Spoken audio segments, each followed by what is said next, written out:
Berapa tahun sebenarnya Belanda menjajah Indonesia? Sudah tentu 350 tahun atau 3,5 abad menjadi jawaban yang paling umum. Pertanyaannya, benarkah Belanda menjajah selama itu? Sejauh ini pernyataan bahwa Belanda menjajah Indonesia selama 350 tahun itu sebagian didasarkan pada keberhasilan VOC menduduki Batavia pada 1619 silam.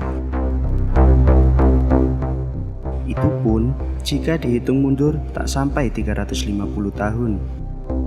Tetapi yang perlu dicatat adalah bahwa VOC bukanlah Belanda dari sisi pemerintah kerajaannya, melainkan perkumpulan dagang. Batavia yang diduduki VOC kala itu tentu belum sebesar wilayah Jakarta sekarang ini, bahkan hanya sekitaran kota lama yang ada di Jakarta Utara saat ini. Saat itu Indonesia belum lahir, karena itu jika penyebutan penjajahan 350 tahun oleh Belanda dimaksudkan untuk Indonesia sebagai negara kepulauan dengan luas seperti sekarang ini adalah salah besar, karena Belanda tidak pernah benar-benar menguasai seluruh wilayah Nusantara selama itu.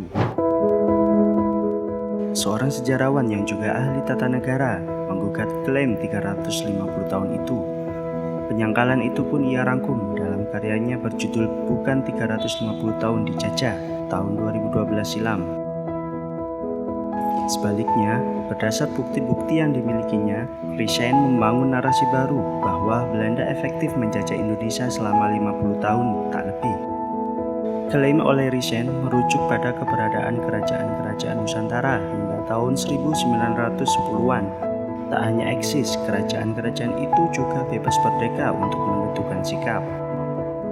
Relasi kerjasama atau perjanjian antara pemerintah Belanda kerajaan menurut Rieschen lebih dekat sebagai hubungan dua negara. Lainnya hubungan bilateral antar negara seperti sekarang ini.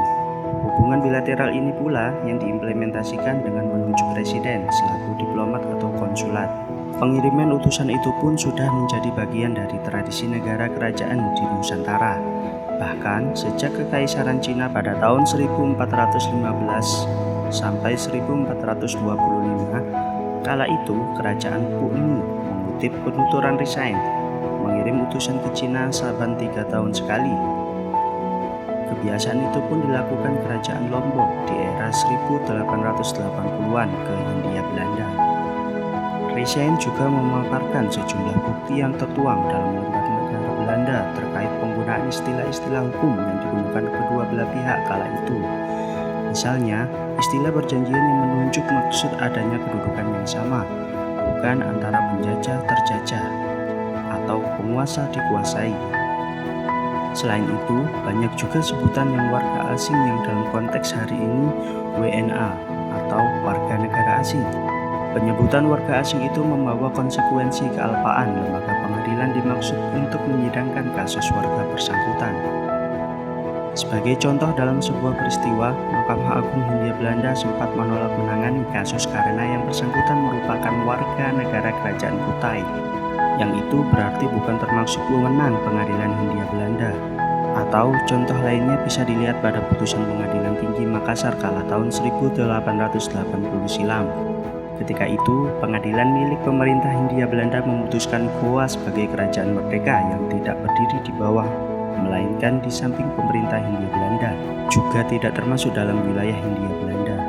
Sebelum 1910, didapati banyak kerajaan yang merdeka dan memiliki hubungan setara dengan Hindia Belanda. Dengan kata lain, sebelum periode itu Belanda belum benar-benar menguasai kepulauan Indonesia seperti sekarang ini. Pengakuan akan raja-raja merdeka itu tidak hanya datang dari pengadilan Hindia Belanda, tetapi juga negeri asal Eropa di sana. Bahkan seorang anggota parlemen di Belanda pada tahun 1854, Van Nisper van Zevenaer, menyebut wilayah kerajaan-kerajaan tersebut sebagai negara asing, di antaranya Kerajaan Bali hingga Siak di Sumatera. Melalui karyanya, Rieschen sejatinya ingin mengajak publik untuk melihat lebih kritis pandangan yang menyebut Indonesia dijajah Belanda 3,5 abad lebih. Sebab selama ini, narasi tersebut diterima begitu saja sebagai kebenaran umum tanpa adanya catatan kritis. Celakanya, entah oleh siapa dengan motif apa, narasi itu terus direproduksi turun-temurun. Padahal, pandangan akan lamanya penjajahan itu justru acap kali menjadi joke pembenaran negeri ini yang lambat maju. Dirgahayu negeriku, merdeka! 17 Agustus 1945